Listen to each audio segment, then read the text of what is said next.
आज परीक्षित महाराज ने अपने गुरुदेव के चरण कमल में जब प्रणाम किया कि अस्वान भावमखिल श्रुत सारमेकम अध्यात्मदीपमति तितिर्षतां तमोन्धम संसारिणां करुणयाः पुराण गुह्यं तं व्याससूनमुपयामि गुरुं मुनीनाम्। अपने पूज्य गुरुदेव के चरणों में प्रणाम किया और गुरु के चरण रज को लेकर के अपने शीश पर रखा है। प्रणाम किया, गुरु चरण में स्नान किया। महत्पाद रजोभिषेकम, क्योंकि सद्गुरु हमें एक सत्मार्ग का परिचय कराते हैं। परीक्षित महाराज ने सुखदेव जी के चरणों में प्रणाम करके कहा था कि गुरुदेव आप कृपा करके बताएं म्रियमाणस्य किम कर्तव्यम, म्रियमाण पुरुष को क्या करना चाहिए। म्रियमाण का अर्थ है जिसकी मृत्यु होगी उसे कहते हैं म्रियमाण। माने हम सब म्रियमाण हैं क्योंकि जन्म ही व्यक्ति का मृत्यु के लिए होता है, लेकिन जन्म और मृत्यु के बीच में क्या है? जीवन है। यह बहुमूल्य है।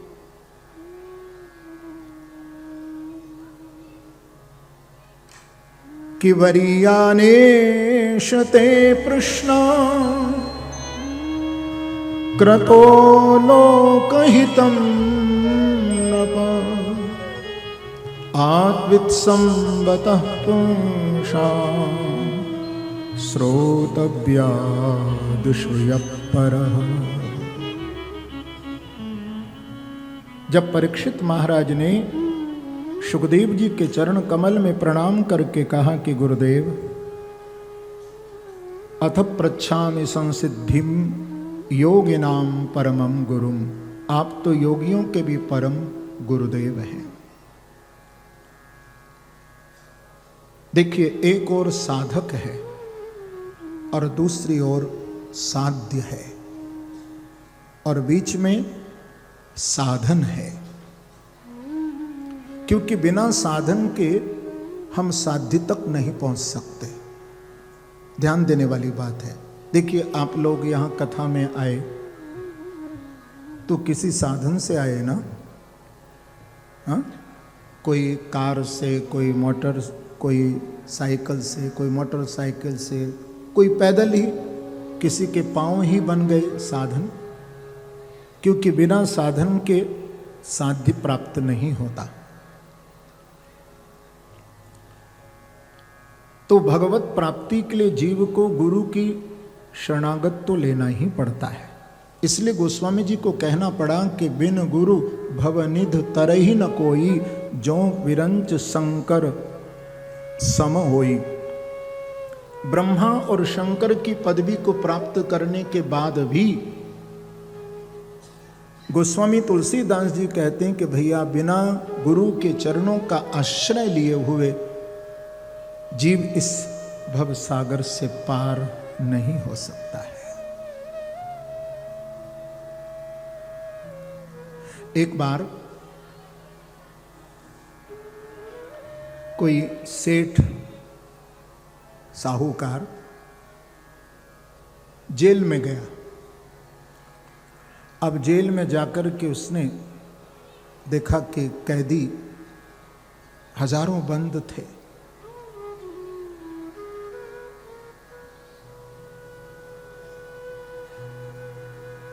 लेकिन उनको भोजन को मिलता था जैसा जेल में मिलता है।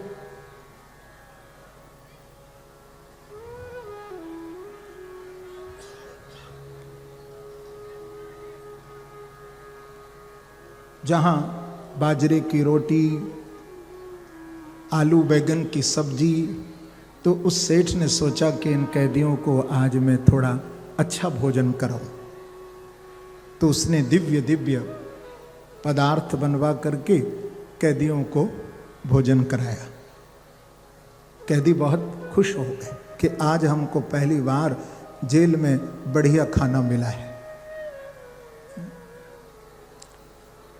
कुछ दिन के बाद कोई एक और संपन्न व्यक्ति, सेठ व्यक्ति गया। उसने जब जेल में देखा तो बहुत गर्मी का टाइम था।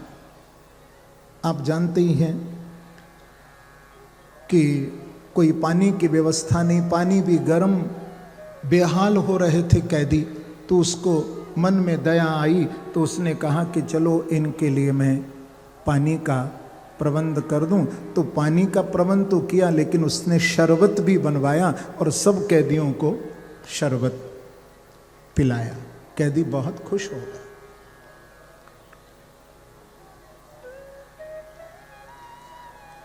फिर कोई सेठ गया,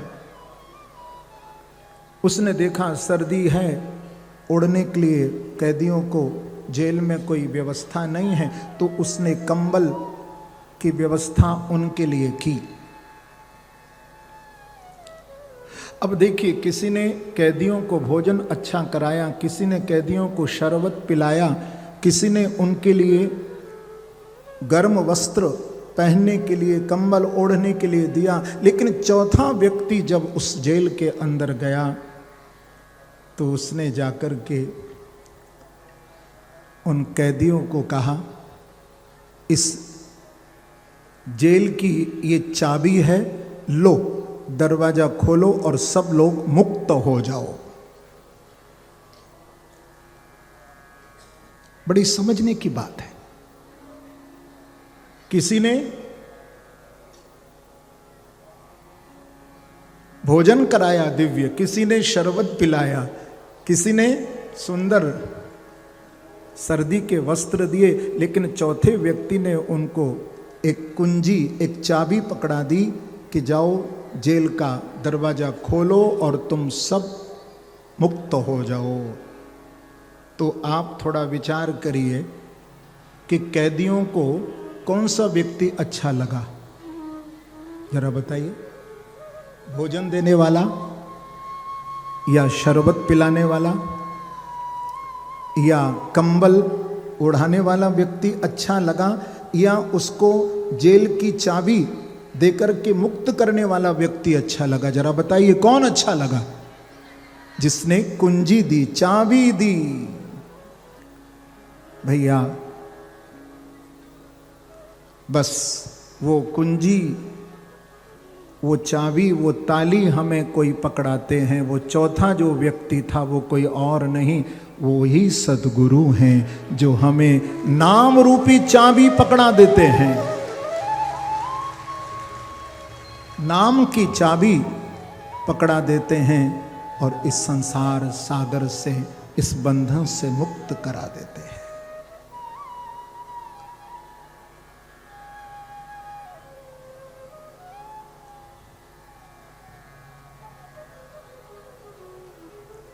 ये महत्पुरुषों की महिमा है, जो स्वयं भी नाम जप करते हैं। और ये 84 लाख योनियां हैं जिसमें जीव भटक रहा है बार बार बार बार बार बार। लेकिन कोई सद्गुरु, कोई सच्चा जब महत्पुरुष हमें प्राप्त हो जाता है तो वो नाम रूपी, दीक्षा रूपी कुंजी देकर के हमें इस संसार सागर के बंधन से मुक्त करा देता है।